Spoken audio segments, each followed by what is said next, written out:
Welcome to my YouTube channel Wise Whispers, where silence speaks. My name is Ava, and I am 67 years old. That evening started like any other quiet evening in the house I shared with my son Daniel and his wife, Laura. I had just finished watering the plants on the back porch when I realized I had forgotten my reading glasses in the kitchen. As I slowly walked down the hallway toward the kitchen, I heard voices coming from the living room. Daniel and Laura were talking. I wasn't trying to listen, but when I heard my name, my steps froze. Laura sighed heavily. "Daniel, we can't keep doing this forever. Your mother needs constant care. We both work full-time. Maybe a retirement home would be better for her." My heart dropped. A retirement home. I stood there quietly, my hands trembling. I had always feared becoming a burden to my family, but hearing those words made the fear painfully real. Daniel didn't answer immediately. After a moment he spoke softly. "I know it's hard, Laura," he said, "but she's my mother. She raised me alone after Dad died. I can't just send her away." For a moment, hope flickered in my chest. But Laura spoke again. "I'm not saying abandon her. I'm just saying we should think about what's best for everyone." I couldn't listen anymore. Quietly, I turned around and walked back to my room, each step feeling heavier than the last. I sat on the edge of my bed, staring at the old photograph on my bedside table, a picture of Daniel when he was 7 years old, smiling with missing front teeth while holding my hand. I had worked 2 jobs to raise him. I skipped meals so he could eat better. I stayed up nights helping him with homework, even when I was exhausted. And now, I wondered if my presence was making his life harder. That night, I barely slept. The next morning, I made a decision. At breakfast, I smiled as warmly as I could. Daniel was reading the news on his phone, while Laura poured coffee. "I've been thinking," I said gently. "Maybe it's time I looked into a retirement community." Daniel looked up immediately. "What, Mom, where did that come from?" I shrugged lightly, pretending it didn't hurt. "You both work so hard, I don't want to be a burden." Laura looked uncomfortable, and Daniel frowned. "Mom," he said firmly, "you are not a burden." I forced a smile. "I just think it might be easier for everyone." Daniel didn't respond right away, but I could see worry in his eyes. Later that afternoon, I sat on the porch knitting quietly when Daniel came outside. He pulled up a chair beside me. "Mom," he said softly, "did you hear us talking last night?" I hesitated, then nodded. "I wasn't trying to listen," I said. "I just happened to hear." Daniel sighed deeply and rubbed his forehead. "I'm sorry you had to hear that," he said, "but you misunderstood something." I looked at him. "I did." "Yes," he said.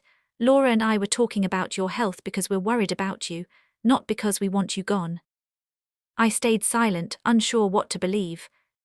Daniel continued, "The truth is we've been planning something for months." My eyebrows lifted slightly. "Planning what?" He smiled. "Your birthday surprise." "My birthday?" "Yes," he laughed softly. "You're turning 68 next month, remember?" I blinked in confusion. "What does that have to do with retirement homes?" Daniel chuckled. "We were discussing a senior community nearby, but not for you to live alone. It's a beautiful place with activities, gardens, art classes, and healthcare. We were thinking about buying a small place there for weekends and social activities, so you could make friends and enjoy your time." I stared at him in disbelief. "You mean you weren't trying to send me away?" Daniel shook his head quickly. "Never, Mom, I would never do that to you." My eyes filled with tears. I didn't realize I had been holding back. "All night I thought I had become a problem for you." Daniel reached over and gently held my hand. "You could never be a problem," he said quietly. "You are the reason I am who I am today." At that moment, Laura walked onto the porch, looking nervous. "Ava," she said softly, "I owe you an apology too." I looked at her.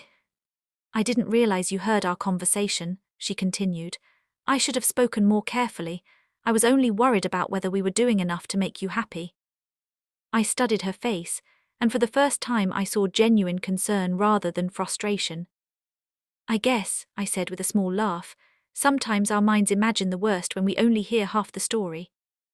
Laura smiled gently. That's true. For the next hour we talked openly, something we hadn't done in a long time. Daniel explained the community they had found. It had walking trails, book clubs, painting classes, and even a small garden where residents could grow flowers. Knowing how much you love gardening, Daniel said, we thought you might enjoy spending time there. The more I listened, the more my heart softened. For the first time in months, I didn't feel like an agging woman waiting quietly in the corner of someone else's life. I felt included. That evening we ate dinner together, laughing and sharing stories like we used to. Later, as I sat by my bedroom window watching the sunset, I thought about how easily misunderstandings can grow when we keep our fears to ourselves. If Daniel and I hadn't talked openly, I might have spent the rest of my days believing I was unwanted. But the truth was very different. Sometimes love is simply hidden behind poor timing and incomplete conversations. And sometimes all it takes to rediscover it is the courage to talk. Moral of the story: misunderstandings often grow in silence. Honest conversation can reveal the love that was there all along.